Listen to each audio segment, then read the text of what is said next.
Hey everybody, what is going on? My name is Collado with On the Road to Success, and today I have a special guest with me, Patrick Bet-David. Thank you so much for your time, Absolutely. brother. I literally took a flight from New York City over here after work to come interview you, and then going back to New York City today, same day. The hustle's real. I wanted to talk to you about, interviewing, your story, kind of like what you do. I've always watched you on YouTube. I just never thought I would meet you. I don't know if you ever felt like that with anybody, but that's my case. I'm so excited to be here. If you just want to take a, quick 30 seconds, a minute on what you do, who you are, and then we'll take it from there. Yeah, so born and raised in Iran, lived there 10 years, escaped 6 weeks after Khomeini died, went to Germany, lived at a refugee camp in Germany for 2 years. Wow. Came to the States, lived in LA 6 years, 1.8 GPA, joined the Army, went to the 101st Airborne Air Assault. I got out, wanted to be a bodybuilder, met a girl who worked at Morgan Stanley Dean Witter. I started working at Morgan Stanley Dean Witter a day before 9/11. Stayed in the financial industry through Morgan Stanley and Transamerica, then started my own company October of 2009 with 66 insurance agents. We grew to 9,900 insurance agents in 49 states. De La Hoya is one of my investors, Gabriel Brenner, and a few other names. And then started a YouTube channel on the side part-time, and that grew from what it was back then to now 1.2 million subs. I think we got like 1 billion something minutes watched. So one of them. That's what I do. Yes. That's awesome. So listen, I learned a very important lesson from a guy named Greg S. Reed. He's a keynote speaker. He's the author of 3 Feet from Gold, best-selling author from like over 50 books. Just an incredible guy. I got to sleep over his house in Carlsbad, San Diego. And what he taught me was the best thing that you can do is learn from people that are succeeding in the field that you want to succeed in. And that's why I wanted to fly over here, even if it's for 30 minutes, 20 minutes, 5 minutes. So what do you want to learn do? From you? What do you want to do? So I want to be a speaker, okay, and a best-selling author around the theme of following your intuition. Mm-hmm. Like we were talking before, earlier before we started this interview, around that theme. Now I'm not ready to put that out there just yet, just because of my wife, to protect my wife and my family. But my life has been ignoring my intuition all the time.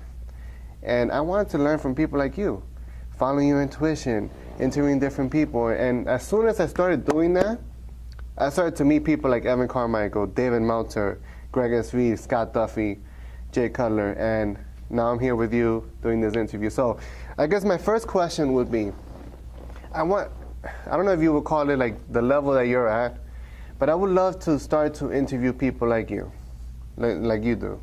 I know you've done different interviews with people like that call Pablo Escobar, mobster guys, CIA, Kevin Hart, billionaires like Mark Cuban. So any pointers that you can give to me in regards to reaching out, adding value, and getting an interview with people that you want to interview? Yeah, I think the question you got to ask yourself is like, what do you want to do and who do you want to be?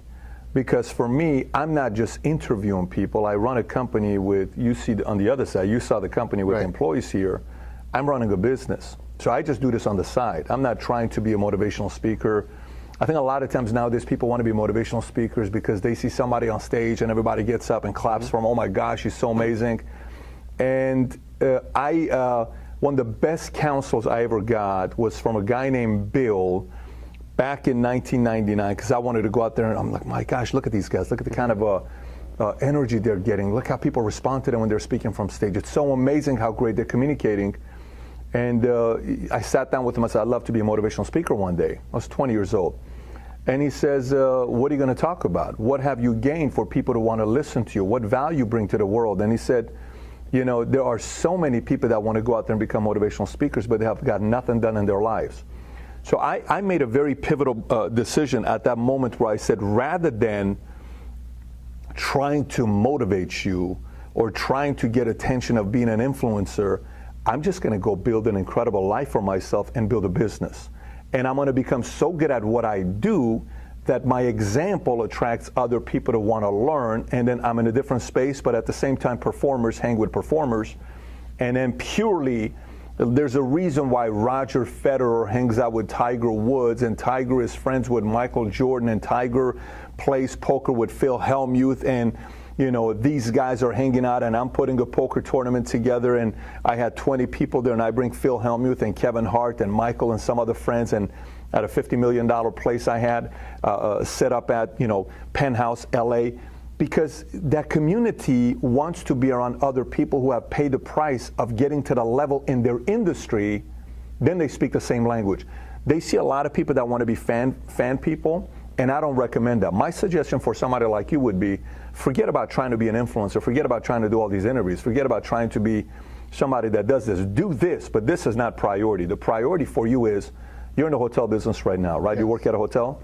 What do you want to do business-wise? Like, what kind of business do you want to run? Find that. Go into an industry. Go do real estate and win and make $6 million in a year in real estate. So people are like, how the hell did you make $6 million a year in real estate? Go into the financial, be a hedge fund manager, go be a stockbroker in New York, go be a money manager, go sell insurance in New York, go work for an engineering firm in New York. Go do something in your own world where you do so well, and then everybody wants to listen to what you have to say.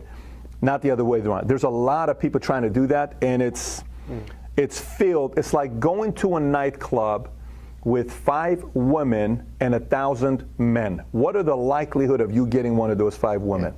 It's 1 to 200. Those are your odds. Versus flip it. You go to a nightclub, it's 5 men to 1,000 women, and you are one of the 5. I'm married, I have 3 kids. I knew what it was when we were partying in the Army days. My buddies over here from 22 years ago from being in the Army. I knew what it was to go into a nightclub, and the odds were against you. So everything in life is about odds, right? But if you all of a sudden start talking about it and somebody interviews you and says, so tell me what you do. I run a real estate company with 600 realtors. We have 20 offices. Last year we did $1.6 billion of homes in such and such, and our niche market is $2 to $5 million homes, and my number 1 realtor last year made $1 million. I have, so many people making over $250,000, and we've been able to touch a market that other people are not doing, and because of that, I've built a business that right now somebody offered me to buy my company for $50 million. Who is this guy? Yeah. Versus, hey, look, I've interviewed so many people. How did you make your money? I haven't made any money, but look how many people I've interviewed. I don't know if that's right. Unless if you want to be known as a journalist, unless if you want to be known where you want to go be an Anderson Cooper, you want to go be a, Rachel Maddow or a Sean Hannity or Bill O'Reilly or somebody that's in the media interviewing celebrities, if that's the route you want to go to, then you got to go into media. But that's a different game. But you got to get very clear on who you want to be and what you want to do. And don't let a lot of us influencers out there fool you thinking into, oh, look at that guy. See his videos everywhere. He sells a sales course. He must know what he's talking about. He must be so this. I want to know 3 things about you, okay, for me. The ideal mentors in life to find are trifectas. Trifectas to me are very simple. I call it a T theory, T-E-A. Most people are theory people, which means they have an opinion. I wrote a book. My opinion is ... Anybody can write a book today. Anybody can write a book today. It's not hard to write a book. Amazon's made it very simple. You can go publish a book, have it be online, Kindle, sold $9.99. People can buy your book, and it could do good. Anybody can buy a book today. The first time the lady wrote the book 50 Shades of Grey, it had so many errors in it. The English was so horrible, but people liked the story because women in their 40s and 50s are reading it saying, my gosh, I would love to have a man like Grey in my life. What if somebody did that to me? And people became fascinated, and then all of a sudden it became a movie and blew up. It can happen to anybody. Number 1 is theory, okay? It's the lowest level of credibility. Number 2 is experience. Here's what experience means. Say if you spend 600 hours of one-on-one time around Michael Jordan, is there a lot of value behind that? Of course there is. Yeah. What if you were Mark Cuban's assistant for 5 years and you were around him 8 hours a day, 5 days a week, you did everything? Is there a lot of value behind that? Of course. What if you were in the room with, Steve Jobs watching his negotiation and how he lost it? He threw a book against the wall and crashed it. One time he threw a Coke bottle against an employee. Nobody talked about it because it was so... What if you had that experience? That's pretty big, but that's still second though. The highest level is you winning, and that's individual application, like applied, meaning my name is John. I applied the following theories, principles that helped me build a business that did $22 million last year. You are the highest level. because it's not just opinions. You've applied it. You've made the money. Everybody wants to listen.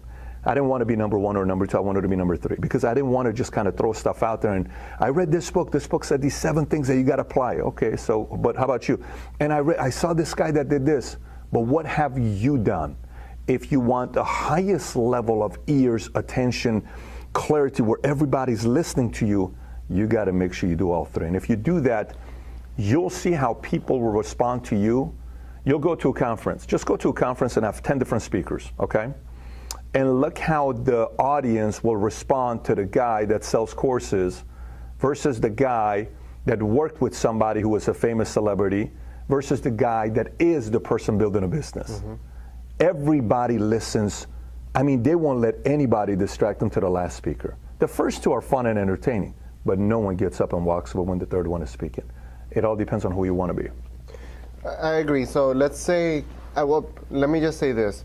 I never really wanted to, I never went out there and said, hey, you know what, you should do this, you should do that, or a how-to video.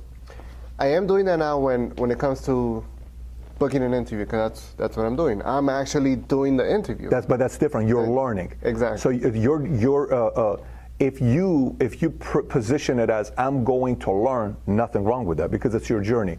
But that journey has to have a business and success being built on the side. It can't be just a journey of learning to do what? Okay. Maybe you want to be a CEO running your own hotel, buying your own hotel, building your own hotel, phenomenally. But this has to have this as well.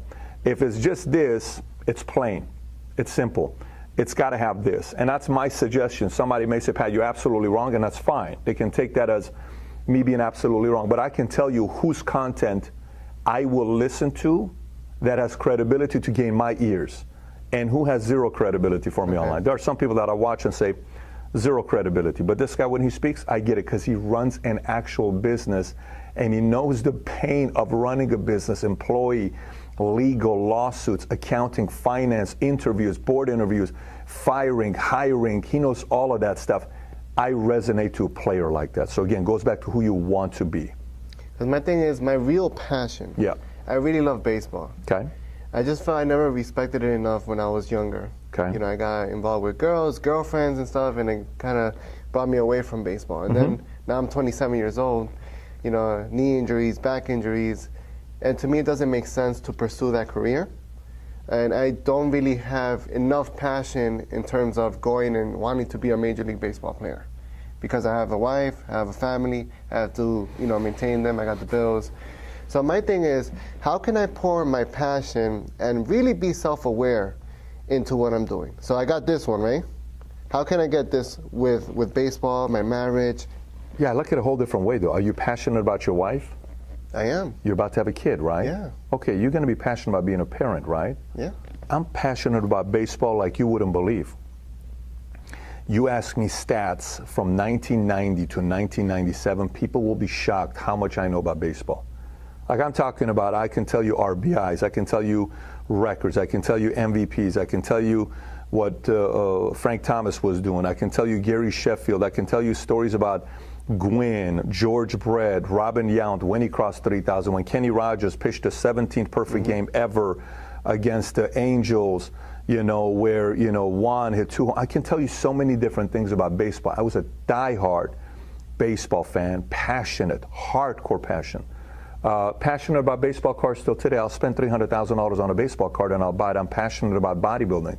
I can name you bodybuilders where someone's going to say, how does he know the guy named Jean-Pierre Fuchs? Because Jean-Pierre Fuchs wasn't like how does he know Mike Matarazzo or Craig Titus or Tom Prince or Paul Dillette? How does he know Serge Nubret and some of these names? That's crazy. Like he thinks about this kind of, is he really bodybuilding and this book and that book? I can tell you a lot of weird things about bodybuilding. And I still have a lot of passion for it because I have an interest for it. So my friend Phil Heath, the 7-time Mr. Olympia, when he and I talk, we talk strategically. We don't talk like, you know, regular things. But at the same time, I also have a passion for people. I have a passion for numbers. I'm curious about business. And I figured out a way to go into an industry when I can apply what I know with people, with numbers, with data. I'm in the insurance financial industry, so I'm a Series 7, 66, 31, 26 life and health, and I don't have a 4-year degree. I don't have a 2-year degree. I was a 1.8 GPA kid. Parents got a divorce troubled kid, went to the military because I was drinking too much, partying too much. I didn't have any focus on what I was going to do with my life. My eyes were, loopy and droopy. Nothing was focused. Like, people look at me right now, they say, you look like you know where you're going.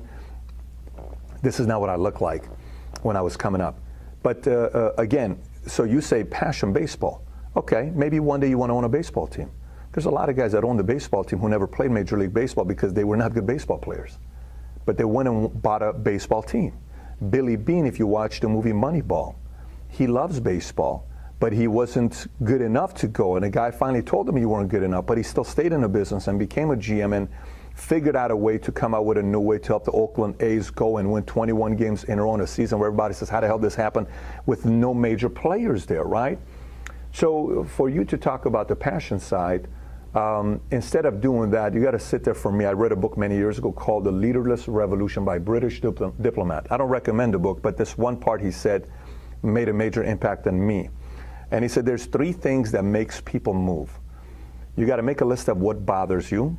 Okay, you got to make a list of things you hate and make a list of things you love. For instance, I hate seeing the things that happen to kids at foster homes. Why? Because I went through it.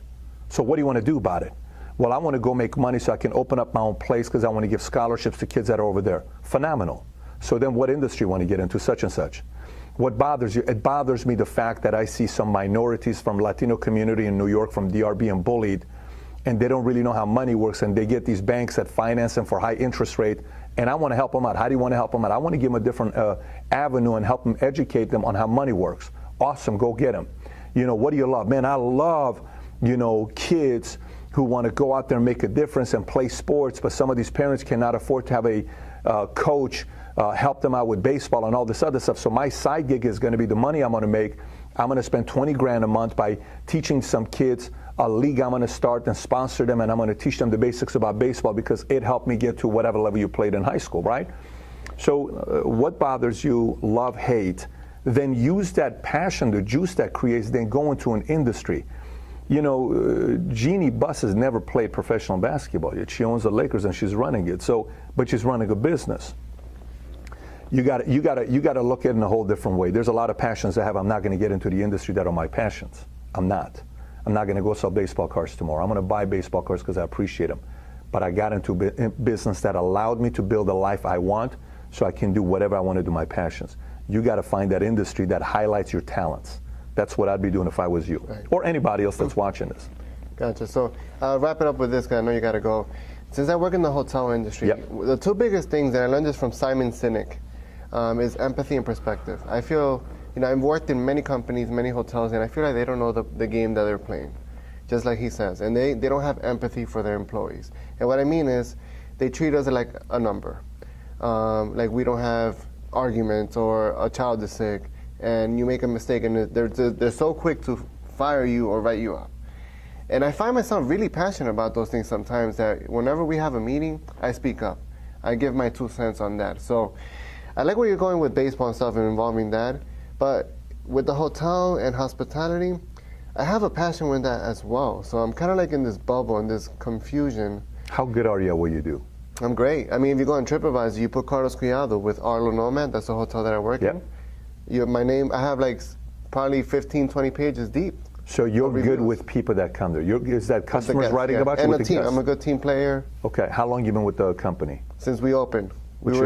Before we opened 3 years ago. So you've been with them for 3 years? Yeah. And what's your position there? What do you do? I'm a lobby host. So the front desk, like checking in, checking out, concierge, all of that. What's next for you? Like, where would you ideally want to be within that industry? None of the managers, none of the front desk. I would probably see myself, if I chose that, like in HR, supporting the employees, like making sure that they're good. Got it.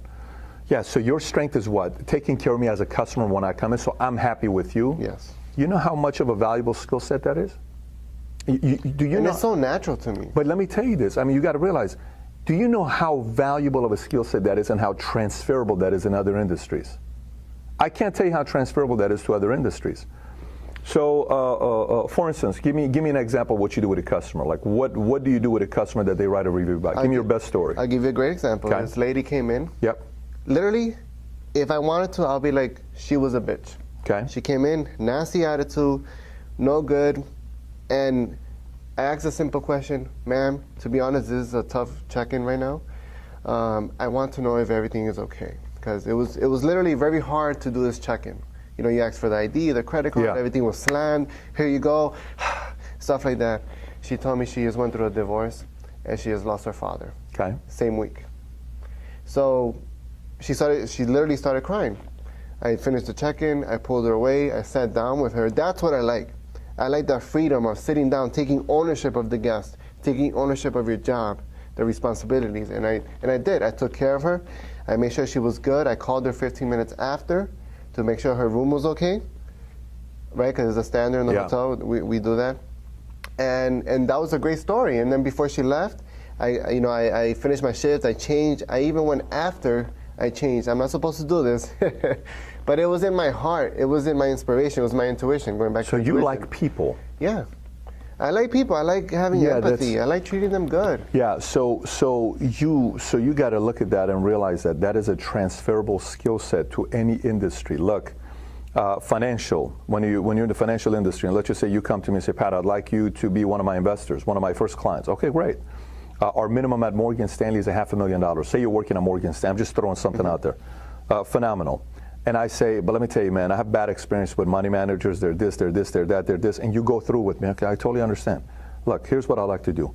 What do I need to do to make you feel a little bit more comfortable about doing business with me? But what do I need to do to earn your business? Please, let me know. What do I need to do to earn your business so I can show you that there are good money managers out there that are in the game for a long term? You know what, but you've only been in the game for a year. How can I trust that you're going to be in it? How about I introduce you to my partner? My partner's been in the game for 17 years.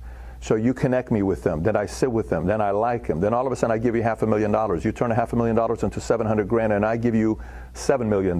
Then you all of a sudden turn the $7 million to $11 million and my $500,000 to $700,000 now is $1.1 million. Then I give you my $45 million.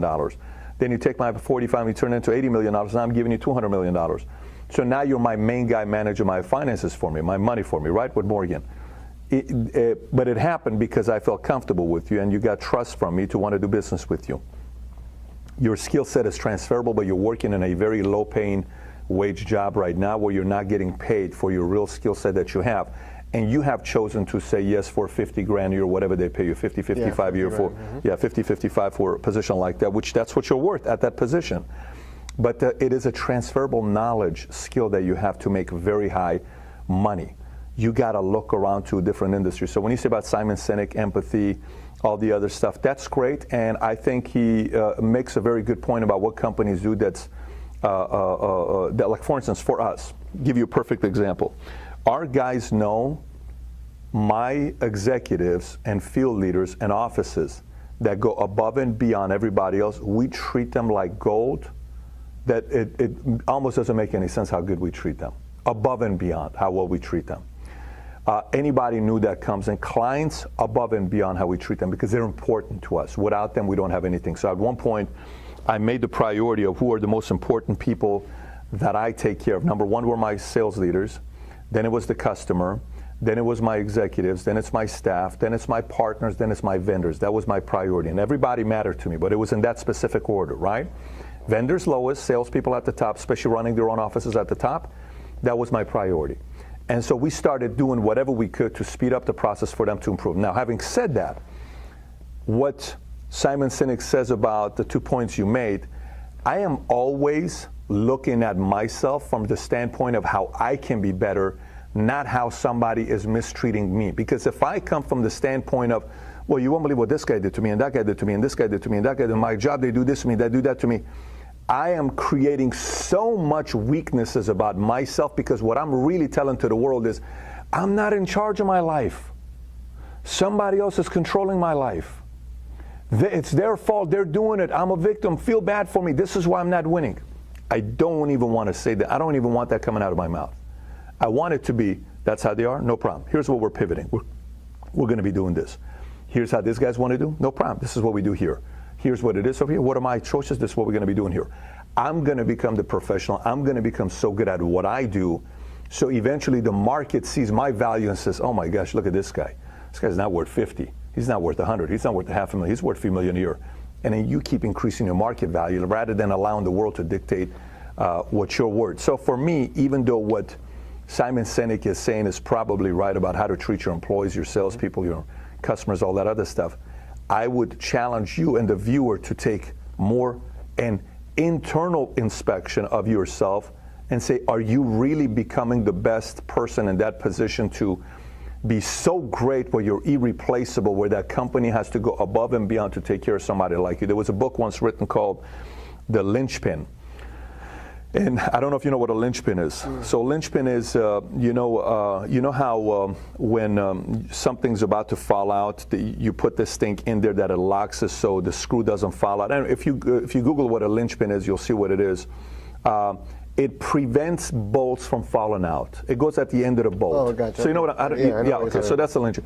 So that prevents everybody from falling out. So he's locked in. He's needed, right? The idea behind the book of being a linchpin is be so great at what you're at that you are so irreplaceable that if the company replaced you, they're in trouble, right? I like linchpins, and I want to be a linchpin, and I overpay for linchpins because linchpins are hard to find. When you focus on being a linchpin, for the rest of your life, economy can be bad, AI could come up, market could be bad, so many things could take place. You never have to worry about it because your value is so high, you're irreplaceable that nobody can fire you. They need you. That's a strength position. That's a position of strength where someone cannot bully you and you work at peace, you sleep good at night because you are that good at what you do. That'd be my challenge to you or anybody else watching this. That's so amazing. That's so awesome. You just literally gave me so much clarity. I feel so awesome. Definitely worth it. Flying from New York City on 1 hour of sleep. Patrick, Bet, David, before I let you go, to all those people that are 22, 23, they want to be life coaches. They want to tell you what to do, and they never really built anything. What is one final thing that you would let them know? And even myself, even though I haven't fallen into that, but what would you say to them? Because I have so many people reaching out to me that want to do that, and I sometimes don't know how to answer that. So if you can answer this for me, I really appreciate it. Yeah, honestly, pick an industry. Okay, choose one industry, choose one skill set, become so good at it where everybody knows about you. You know, I made a video once called How to Reach Your Full Potential. Okay, in this video I made How to Reach Your Full Potential. It breaks down everybody because a lot of times we compare, right? And anytime you compare, you're going to be setting yourself up for failure. But the whole idea about reaching your full potential is realizing everybody has a different level of capacity. For example, say I'm 18, LeBron is 18, okay? Who has a bigger potential of having a great career in the NBA? LeBron? Is it even close with me and him? I don't jump 46 inches. I'm not 6'8", 260. I don't have his speed. It's not even fair. So LeBron's capacity is here. My capacity is here, right? I can't compete with LeBron, but at the same time, people have to realize if LeBron beats me in the game of basketball, he can't brag about it. You didn't do anything special. You didn't do anything significant where it's like, oh my gosh, LeBron beat Pat, ha ha ha, so great. So often, we celebrate our victories simply based on beating other people that are way below us and we think we're on top of the world. So either we are comparing, looking elsewhere on who we can be versus realizing what your potential is. Focus on your capacity, focus on your upside, focus on who you can become, try to get as close to that as possible, and then solve for that with an industry you can be involved in. This is exactly what I'm doing at the Vault Conference that's coming up in Dallas May 1st to May 4th. This is the first conference I'm ever hosting where a lot of people told me, said, Pat, we'd like to have a live conference so you can share your strategies with you. That's exactly what I'm doing for 3 days. I am opening up and unveiling all the systems that I've used on how I've cracked the code for myself, whether it's negotiation, raising tens of millions of dollars, hiring people, recruiting people, going against a bigger enemy, sitting in a boardroom of a $400 billion company negotiating in my 30s, and I'm 30 years old. I just turned 29 years old at that time. All of these things are strategies that worked. I'm unveiling all of them at the Vault Conference. But I would tell you to the younger audience, choose one industry, go become so good at it where the entire marketplace wants to pay you for it, and then start coaching people based on how you want in life, not the other way around. But you could document your journey.